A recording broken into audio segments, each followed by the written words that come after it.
আজকে শিশুদের উপর যে নির্যাতন হচ্ছে, আজকে মা বোনদের উপর যে নির্যাতন হচ্ছে, আজকে প্রায় 50,000-এর উপরে মানুষকে, ফিলিস্তিনি ভাইদেরকে, মা বোনদেরকে, শিশুদেরকে হত্যা করা হয়েছে। 1 লক্ষের উপরে মানুষকে আহত করা হয়েছে। সেই আহত এবং নিহত পরিবারের যে করুণ অবস্থা, সেটা আমরা দেখে আমরা সহ্য করতে পারিনি। যার জন্য আজকে আমরা এই রাস্তায় নেমেছি। রাস্তা প্রতিবাদের জন্য আমরা রাস্তায় নেমেছি, প্রতিবাদ করার জন্য আমরা রাস্তায় নেমেছি। আমরা মনে করি যে আমাদের এই প্রতিবাদটুকু জানি না কতটুকু ফল হবে, কিন্তু আমাদের প্রতিবাদ করতে হবে মানুষ হিসাবে, আমাদের প্রতিবাদ করতে হবে মুসলিম হিসাবে। আমরা মুসলিম এবং মানুষ হিসাবে আমাদের এই প্রতিবাদটুকু আমরা বিশ্বের দরবারে আমরা রেখে যেতে চাই।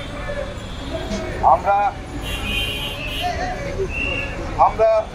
এই যে ইসরায়েলি পণ্য বয়কটের যে ডাক দেওয়া হয়েছে, সেই পণ্য বয়কট আমরা মনে করি একটি যৌক্তিক দাবি, কিন্তু সেই যৌক্তিক দাবিটাকে যেন আরেকটি অন্যায় দিয়ে এটাকে যেন নস্যাৎ করে না দেওয়া হয়। এই যে লুটতরাজ হচ্ছে, সেই লুটতরাজ যেন বন্ধ হয়, এবং ইসরায়েলি পণ্য যেন বয়কট করা হয়। কিন্তু ইসরায়েলি পণ্যের দোহাই দিয়ে যারা লুটতরাজ করছে, সেটাকেও কিন্তু আমরা কাম্য মনে করছি না, সেটাকে আমরা সাপোর্ট করতে পারছি না। তো কাজেই এই ইসরায়েলি পণ্য বয়কট হোক এবং এই পণ্য যেন কেউ লুটপাট যেন না করে, তার প্রতি আহ্বান জানাচ্ছি। আমরা শান্তিপূর্ণভাবে আমরা এই প্রতিবাদ করতে চাই, আমরা শান্তিপূর্ণভাবে আমরা সকল কিছু মীমাংসা করতে চাই।